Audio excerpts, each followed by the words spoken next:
Mr. Presiding Officer, I have no problem with this resolution.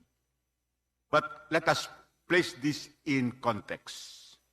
For the record, what recent events transpired subverting the integrity of the House of Representatives to merit the consideration of this resolution?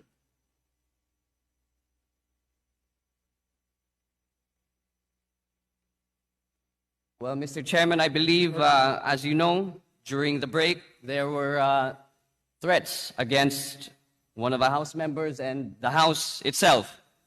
So I believe this is a show of solidarity, not only towards our Speaker, but for the institution as a whole and its sanctity.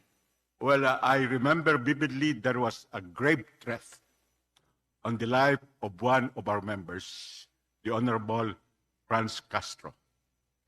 But with respect to the whole House, was the integrity of the House challenged at any time during the break? Yes, Mr. Chairman, I believe it was put into question. When was that? And what was that?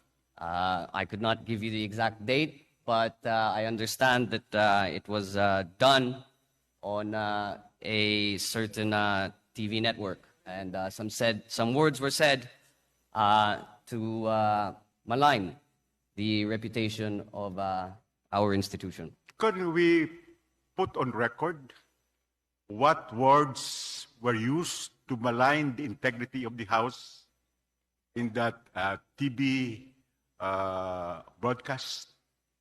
Mr. Chairman, I move to suspend session for a minute. Session is suspended.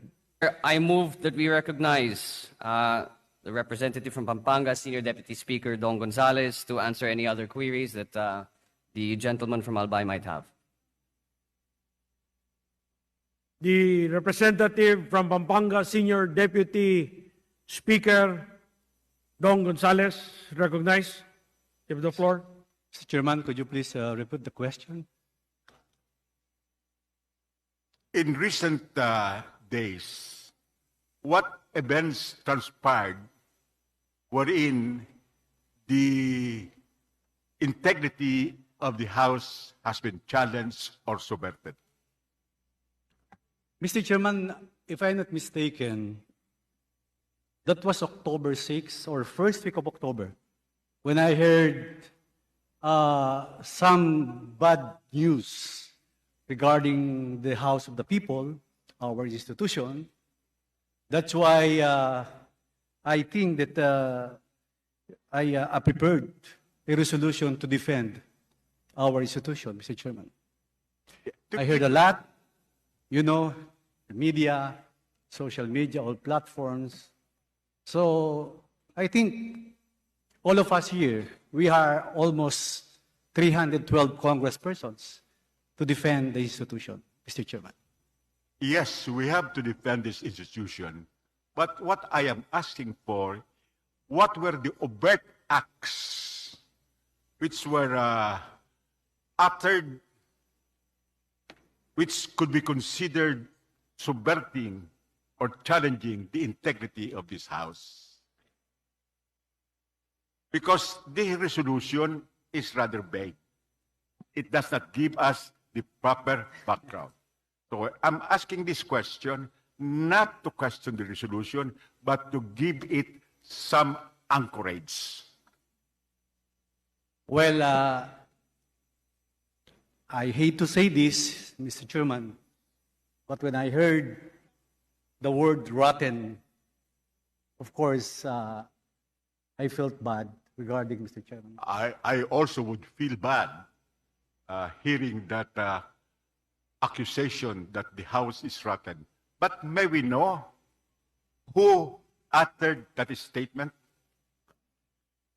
Was it a comic or a leader or previous leader of this country? Well, I think, Mr. Chairman, the gentleman from Albay knew who is that. Why is the name of that accuser so sacrosanct that we cannot mention it before this body? Mr. Chairman, can I ask for SDS Gonzales. 1 minute suspension? Edcel Lagman. But before I will answer your question, Mr. President of the PDP party, are you here?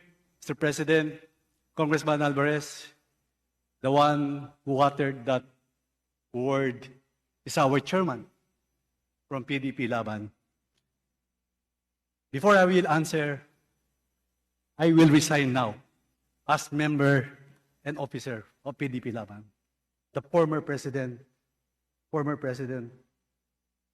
Rodrigo Duterte, the one who said that, Mr. Chairman. Thank you, Mr. Chairman. Well, he has said so many derisive utterances before, and he must answer for all of this, and I fully support this resolution, Mr. Chairman.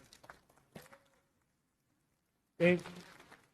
And that statement is also an accusation of the leadership of Speaker Martin Romualdez. And for that reason, I truly support this resolution. Thank you, Mr. Speaker. Thank you, Senior Deputy Speaker, for your candid answers. Thank you very much, Member Lagman. Floor Leader. Yes, Mr. Chairman, I move to recognize Representative Jose Joboy